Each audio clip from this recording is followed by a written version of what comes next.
आजच्या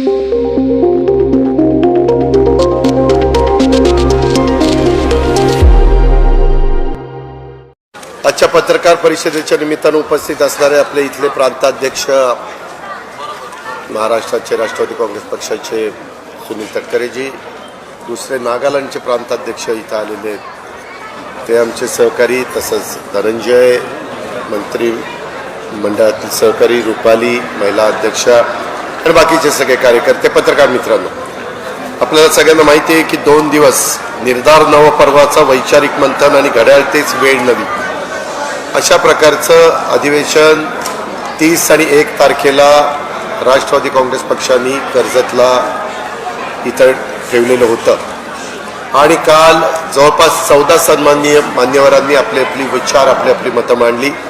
काही जण राजकीय क्षेत्राशी संबंधित आमच्या पक्षाचे नव्हते, परंतु एक वेगळ्या पत्रकारितेमध्ये वेगळ्या क्षेत्रामध्ये मीडियाच्या क्षेत्रामध्ये त्यांचं काम आहे आणि त्याच्यावर त्यांना पण आम्ही काही विषय दिलेले होते. त्यांनी पण त्यांची भूमिका या शिबिराच्या निमित्तानं आम्ही 36 जिल्ह्यातून ज्या कार्यकर्त्यांना पदाधिकाऱ्यांना बोलवलेलं होतं आणि मुंबई शहरातनं त्या सगळ्यांना त्यांनी त्या ठिकाणी मार्गदर्शन केलं.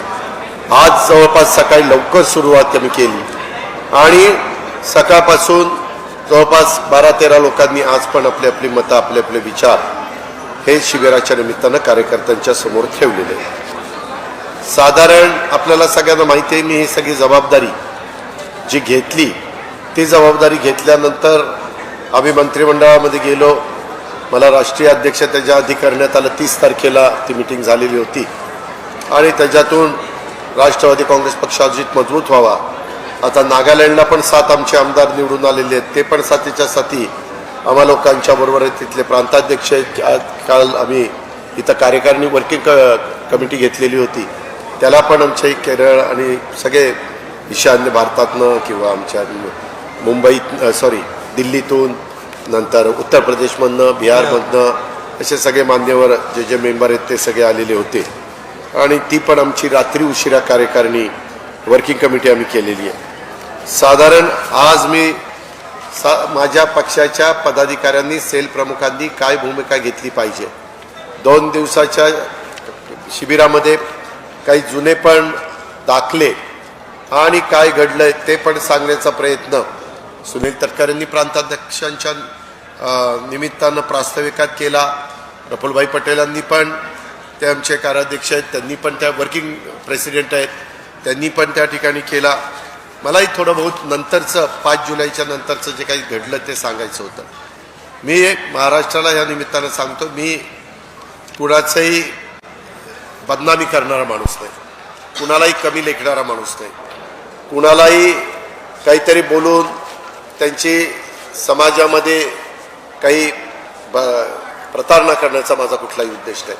पण कुठेतरी आमच्या परिवारातल्या सगळ्या राष्ट्रवादी काँग्रेस पक्षाच्या सहकाऱ्यांना माहिती असलं पाहिजे म्हणून मी सगळे, तुम्ही तर बघितलेलं आहे की आम्ही मंत्रिमंडळामध्ये गेल्यावर पण आम्हाला आमच्या वरिष्ठांनी बोलवलेलं होतं आणि आम्ही चव्हाण प्रतिष्ठानला गेलेलो होतो, दुसऱ्या दिवशी पण गेलेलो होतो. उलट तेव्हा काँग्रेसवाले म्हणले की यांचं काय चाललंय नक्की, अशा पद्धतीनं त्यांच्या नेत्यांनी पण वक्तव्य केले. अर्थात पुढे काय वक्तव्य करावं तो ज्याचा त्याचा प्रश्न आहे. साधारण महाराष्ट्रातले जे काही महत्त्वाचे इश्यू आहेत ते आज आम्ही 2 दिवसाच्या शिबिराच्या निमित्तानं, विशेषतः माझ्या अध्यक्ष या नात्याने समारोपाच्या भाषणाच्या निमित्तानं आमच्या पक्षाची भूमिका काय, आरक्षणाच्या संदर्भात काय भूमिका आहे, त्याच्याचबरोबर शेतकऱ्यांच्या या अवकाळी पावसाने, गारपिटीनं जे काही नुकसान झालेलं आहे त्याच्यामध्ये राज्य सरकारची काय भूमिका आहे, पंचनामे चालू आहेत, बाकीच्या बाबतीमध्ये NDRF SDRFमधनं कशी जास्तीची मदत घेता येईल, केंद्र सरकारची जी कमिटी असते अमित शहांच्या अध्यक्षतेखाली त्यांच्याकडेही आम्ही प्रस्ताव पाठवलेला आहे, त्या प्रकारचं तिथलं काम चालू आहे. इतर पण जे काही वेगवेगळ्या प्रकारचे प्रश्न आहेत, आता तुम्हाला सगळ्यांना माहिती आहे वेगवेगळे आंदोलन चालू आहेत. सकल मराठा समाजाचं आहे, त्याच्यामध्ये OBC समाजाचं आहे, त्याच्यामध्ये धनगर समाजाचं आहे, त्याच्यामध्ये आदिवासी समाजाचं देखील मध्ये काही त्यांनी पण आंदोलनं केली. ह्या प्रकारची आंदोलन चालू आहे. कुठं काही कुणाला काळे झेंडे दाखवणं, कुणाला काय करणं. वास्तविक प्रत्येकाला आपले संविधानाने बाबासाहेब आंबेडकरांनी जो अधिकार दिलेला आहे की आपलं आपलं मत मांडण्याचा, ते सगळं मत मांडता येतं. फक्त ती मतं मांडत असताना, भूमिका तिथं देत असताना वेगवेगळे मतांतर असू शकतं. पण कुठल्याही परिस्थितीमध्ये कुणाला तरी कमी लेखायचं, कुणाला तरी जे महाराष्ट्राची संस्कृती नाही आहे अशा प्रकारचे शब्द वापरायचे, हे काम सत्ताधारी पक्षांनी करू नये, विरोधी पक्षांनी करू नये, ज्यांचा राजकीय पक्षाशी संबंध नाही अशांनी पण कुणी करू नये, ही आमची त्याच्या पाठीमागची भावना आहे. आम्ही एकनाथराव शिंदे राज्याचे प्रमुख आहेत, त्यांच्या नेतृत्वाखाली हे महायुतीचं सरकार काम करत असताना आरक्षण देण्याच्या संदर्भात हीच भूमिका आहे. इतर मिळालेल्या आरक्षणाला कुठल्याही प्रकारचा धक्का न लागता आणि सुप्रीम कोर्टाने हायकोर्टाने वेळोवेळी दिलेले जे काही डायरेक्टिव्ज आहेत त्यालाही कुठंही अडचण न येऊन देता ते ह्या सगळ्यामध्ये कसं बसेल. मागं एकदा दोनदा, एकदा हायकोर्टात एकदा सुप्रीम कोर्टात नाकारलं गेलेलं आहे, तसं होऊ नये म्हणून जी काळजी घ्यायला पाहिजे. मागास आयोग असेल, त्यांचं काय, त्यांनी जो काय अभ्यास केला आहे तो काय आहे, त्याच्या संदर्भातले इतर काही मंडळी मान्यवर असतील, शिंदे समिती असेल, ह्या सगळ्याच्याच बाबीचा आणि जुनं रेकॉर्ड निजामशाहीच्या काळातलं रेकॉर्ड असेल किंवा ब्रिटिशांच्या काळातलं रेकॉर्ड असेल, ते पण सगळं तपासून कुणी जर वंचित राहिलेलं असेल तर त्यांना त्यापासून वंचित ठेवायचं नाही, अशा प्रकारची भूमिका ही आमची आहे. मी आज साधारण राष्ट्रवादी काँग्रेस पक्षाची जनगणना जातनिहाय करावी, कारण बरेच वेगवेगळे मतं येतात आणि नक्की कोण मागासलेलं आहे, संख्येने किती आहे, काय त्यांना मदत झाली पाहिजे, कशा प्रकारे झाली पाहिजे, त्या प्रत्येक घटकाचा विचार करताना कुणावर अन्याय होणार नाही, तशा पद्धतीनं आमची पण भूमिका पक्षाची आहे. आणि सरकारमध्ये काम करत असताना सरकारमधला एक घटक म्हणून तिथली पण भूमिका आहे. तुम्हाला काय विचारायचं असेल तर विचार.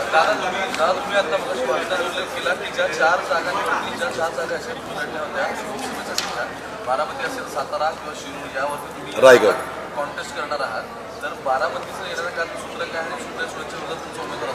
मी आता राष्ट्रवादी काँग्रेस पक्षाचे 4 ठिकाणी उमेदवार दिल्यावर बाकीचे कोण काय करणार आहेत त्याचं मी काय सांगू. एक मिनिट, मी पुन्हा तुम्हाला काही शब्द वापरला. मी राष्ट्रवादी काँग्रेस पक्षाचा आज अध्यक्ष म्हणून काम करतोय. 4 ठिकाणी राष्ट्रवादी काँग्रेस पक्षाचे उमेदवार दिलेच जातील आणि ते निवडून आणण्याच्या करता जीवाचं रान केलं जाईल. आणि इतर पण जे काही जागा आहेत की ज्या विशेषतः भाजपकडून पण नाहीत आणि शिंदेसाहेबांच्याकडे पण नाहीत, उद्धव बाळासाहेब ठाकरेंच्याकडे आहेत, तिथल्या पण जागा काही आम्हाला पाहिजे, त्या आम्ही वरिष्ठ पातळीवर ॲज अ NDA किंवा महायुती म्हणून सगळ्यांशी चर्चा करून पुढे जाऊ.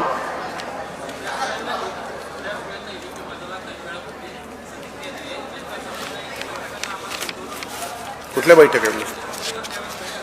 अरे बाबा, 12 लोक, आता मी काय इथं खरं खोटं करू बसू? तुम्हाला माहिती आहे ना माझा स्वभाव कसा आहे. मी कधीच खोटं बोललेलं नाही आहे. आत्ता पण एक चुकलं की एका मिनिटात म्हणलं चूक झाली, शब्द मागे दुरुस्ती, त्या संदर्भात झाले. आता मी नावं सांगितली कोण कोण होतं, कशाला मी खोटं बोलेल, काय मला करायचंय.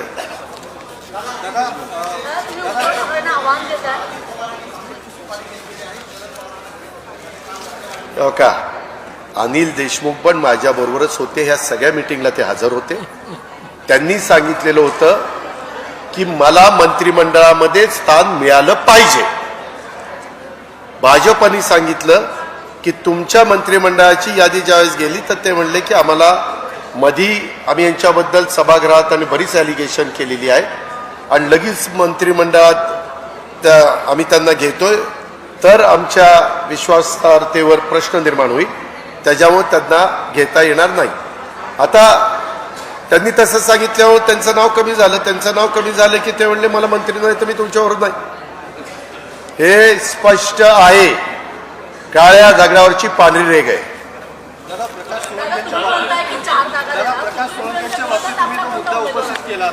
मी ठरवीन ना, इतक्या लवकर तुम्हाला सांगितलं पाहिजे, माझा अधिकार आहे ना, योग्य वेळेस सांगेन.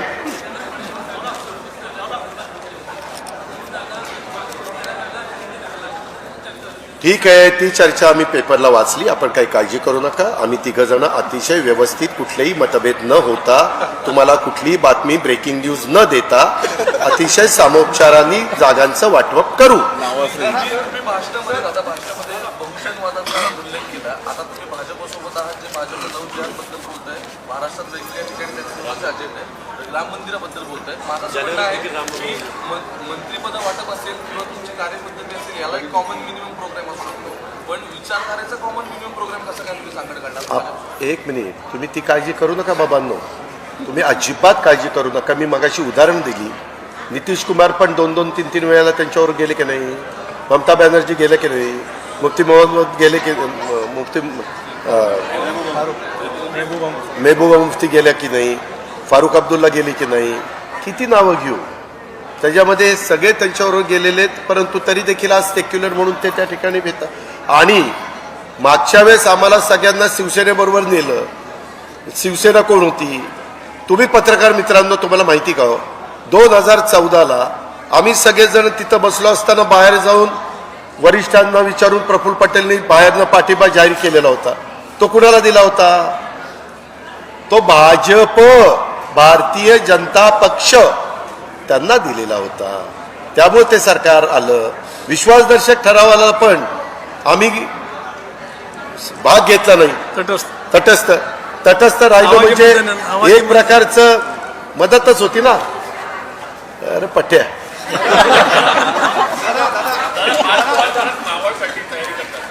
तुम्ही काही काळजी करू नका. कोण काय तयारी करतंय ते मी बघतो आणि मी अंतिम निर्णय घेतो. तो पक्ष म्हणून माझा अधिकार आहे, सांगायचा अधिकार सगळ्यांना. फायनल आम्ही करू. शरद पवार साहेबांनी राजीनामा दिल्यानंतर जितेंद्र आव्हाड आणि जयंत पाटील यांना घरी बोलून एक बैठक झाल्याचा उल्लेख केला. मी अजिबात नाही, हे दादांत खोटं बोलतात. मी असं म्हणलं जितेंद्र आव्हाड आणि आनंदला बोलून, आनंदला, आनंद परांजपे आणि जयंत पाटील, कुठं नावात साम्यच नाही हो. म्हणजे नाही, एक आनंद परांजपे आणि जितेंद्रजींना बोलून तिथं जे सांगितलेलं होतं, मी नंतर जे आनंद मायाकडे आला, म्हणलं अरे आनंद तुम्ही तिथं का रे बसला? पहिलं तर असं ठरलेलं होतं, सगळं काही झालेलं होतं, मला सांगितलेलं होतं, आणि पुन्हा जाऊन तिथं घोषणा देतात. मग आम्ही काही घोषणा द्यायला कमी पडलो असतो का? कशा करता हे कारण नसताना, म्हणजे मी शब्द वापरला होता तेव्हा, कशा करता ही नौटंकी चालली असं. पण त्यांनी मला सांगितलं की आम्हाला दोघांना बोलवलेलं होतं आणि असं सांगितलेलं होतं. मला ते आवडत नाही. काय करा ना, जे काय असेल ते उथळ मात्याने करू ना. आम्हालाच सांगायचं होतं की बाबा मला राजीनामा, मी राजीनामा मागितला नाही, त्यांनी राजीनामा दिला. त्यावेळी तुम्ही देखील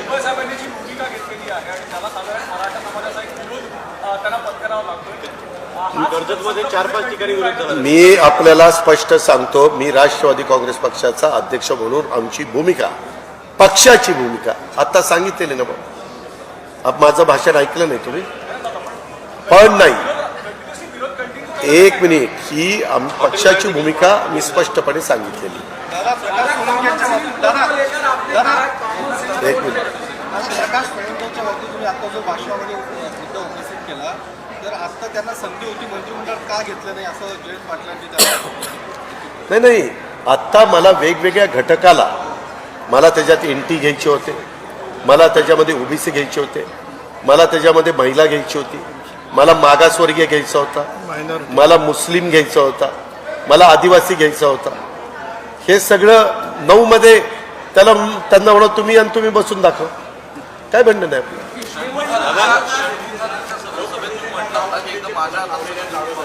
काय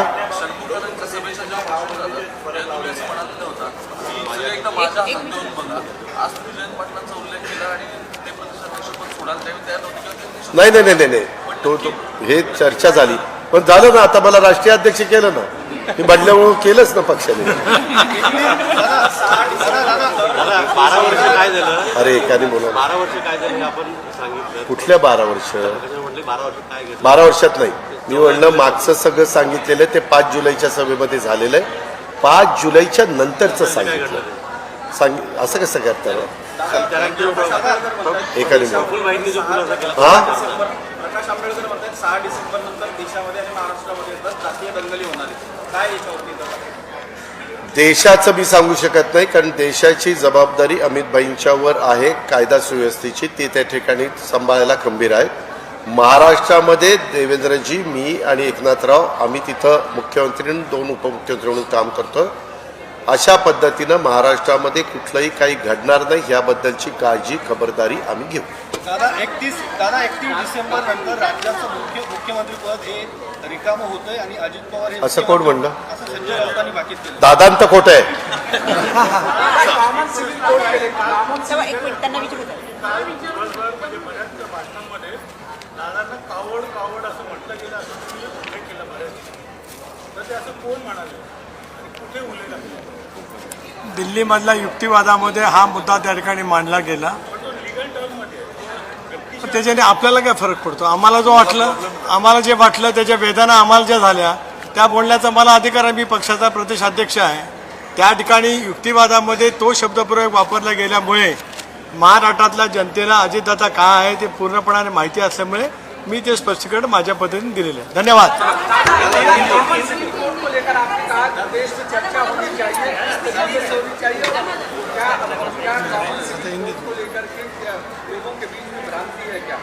नहीं, मुझे नहीं मालूम, मैंने एक इशू रखा है. अभी लोग सोचेंगे, उनका कुछ ना कुछ, उनका भी मन में कुछ ना कुछ होगा ना. एक कुछ हम एक सब्जेक्ट रखते हैं सामने कि इसके बारे में चर्चा होनी चाहिए. हमेशा कोई भी डिसीजन लेते वक्त उसकी चर्चा होनी चाहिए, उसका क्या क्या किसका किसका कहना है, और फिर उसके बारे में आगे जाना चाहिए. हाँ, आज नाही, मागेच केलेलं. त्या संदर्भात माझी एकनाथरावांची आणि देवेंद्रजींशी बोलणं झालेलं आहे.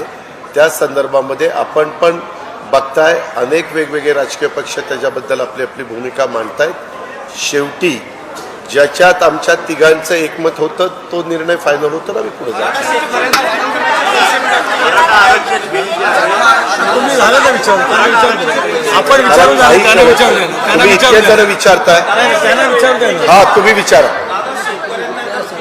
पैसे मिळत नाहीयेत, शेतकरी तर आंदोलन करतायत. 57 लाख शेतकऱ्यांना मिळाले.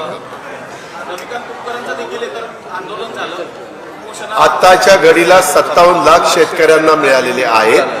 इतरांना जे मिळणं बाकी आहे ते त्याच्यात कमिटी आहे. जर त्या विमा कंपनीचं काही म्हणणं असेल तर ते पहिल्यांदा जिल्हा कृषी अधिकारी, त्याच्यानंतर वर मला वाटतं जिल्हाधिकारी, त्याच्यानंतर मग विभागीय आयुक्त, त्याच्यानंतर सचिव, असं ते वर ते येतं. आणि तिथं आपण साधारण शेतकऱ्यांच्या बाजूनीच कसं त्याला न्याय देता येईल ही भूमिका घेतो. आता हिवाळी अधिवेशनामध्ये मराठा आरक्षण बिल आणणार आहे. काय मला नीट ऐकू आलं नाही. त्या संदर्भामध्ये मागास आयोगाचा अभ्यास चाललेला आहे. शिंदे समितीचा अहवाल मी मगाशी पण अतिशय स्पष्ट सांगितलं, 2 वेळेला अशाच पद्धतीने देऊन नंतर काढून घेतलं गेलं. अर्थात तो निर्णय देण्याचा अधिकार न्यायव्यवस्थेला 100% आहे. त्याच्यामुळं न्यायाच्या प्रक्रियेमध्ये बसणारं आरक्षण देण्याच्या दृष्टिकोनातनं आमचा सगळ्यांचं काम चालू आहे. हे कुणाचं